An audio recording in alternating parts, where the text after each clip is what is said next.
Wait a second. What if I told you that a newly commissioned government house in Nigeria, Southeast to be precise, is about to become a 5-star hotel? What?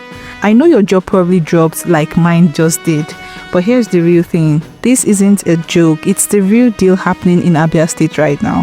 Who could have imagined that the same massive, gigantic, shiny government house, commissioned with cameras flashing, guests clapping, and ribbons cut, was never really meant to house the government?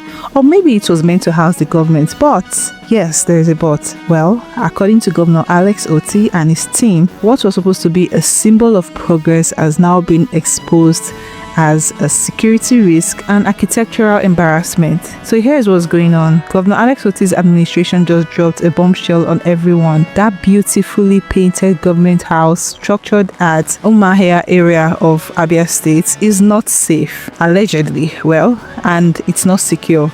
And according to them, it lacks all the basic features that make a good government house functional.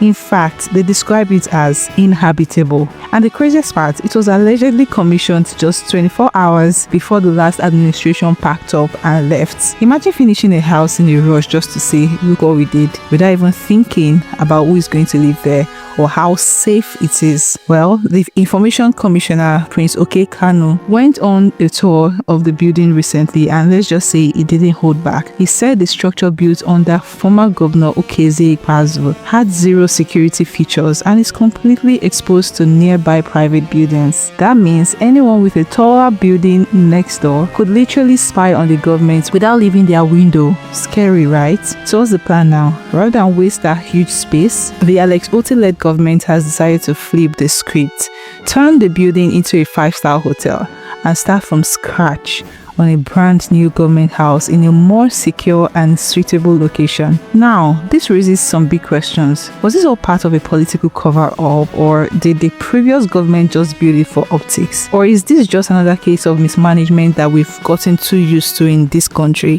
Whatever the case may be, this decision is definitely controversial. And trust me, people are already talking. Some say it's a bold and brilliant move by Governor Otti, while others are calling it a witch hunt against the past administration. So over to you, what do you think?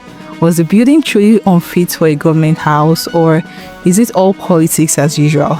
Drop your thoughts in the comments. Don't forget to like, share and subscribe to Ebonyi People TV for more gist, drama and updates from all around the Southeast. We bring you the stories that matter. No filter, just facts. Until next time, we'll see you in our next video.